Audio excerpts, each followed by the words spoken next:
Hi everyone, Mr. H here. We're just going to complete the square, do one example to remind ourselves how that works. This question says complete the square, state the vertex and direction of opening. Is it a maximum or a minimum? So we have y equals negative x squared plus 5x plus 2. The first thing I want to recognize is that this number right in front of the x squared, if there's no 1 there, it's like there is, and it's a negative 1. And that number we need to factor out of the first two terms. So let's do that. Negative 1, x squared, and then that's going to change the sign on the 5x to negative 5x.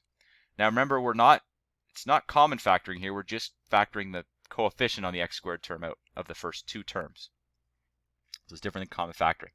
So now what we do is we look at this number right here and we say, well, that number, if I divide it by 2 and I square it, I'm going to be able to add it and subtract it, and that's going to allow me to create a perfect square. Some people call that the magic number.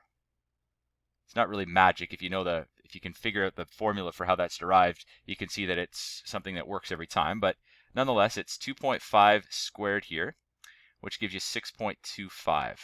And so what we're going to do now is we're going to add and subtract that inside the brackets. So minus 5x. We always add first, then we subtract it.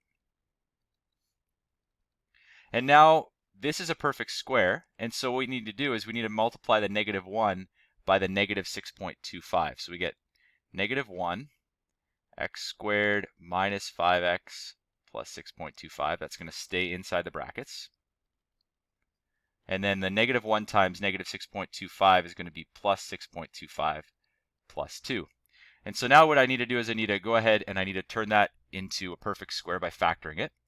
And I need to combine these two terms. So let's do that. Y equals negative 1 x minus 2.5. It's always this number is always 2.5 is the square root of 6.25. So whatever that number is, square root it and you get 2.5. And notice it's also this number right here.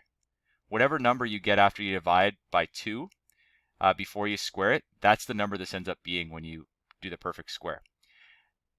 Then you add 6.25 and 2 together and you get plus 8.25. What's the vertex? Well, the vertex is h and k. And remember, in general, we have a x minus h all squared plus k. So this is a vertex of 2.5, not negative 2.5, but positive 2.5 and positive 8.25. It then says, what's the direction of opening? Well, we can see that the a value is negative 1, so it opens down. Opens down, and you think about it, if it's negative, you're down. If it's positive, you're up. And so the other question it asks is it maximum, or is it a maximum or a minimum? And because it opens down, that means we would have, if you think about it right there, would be a maximum.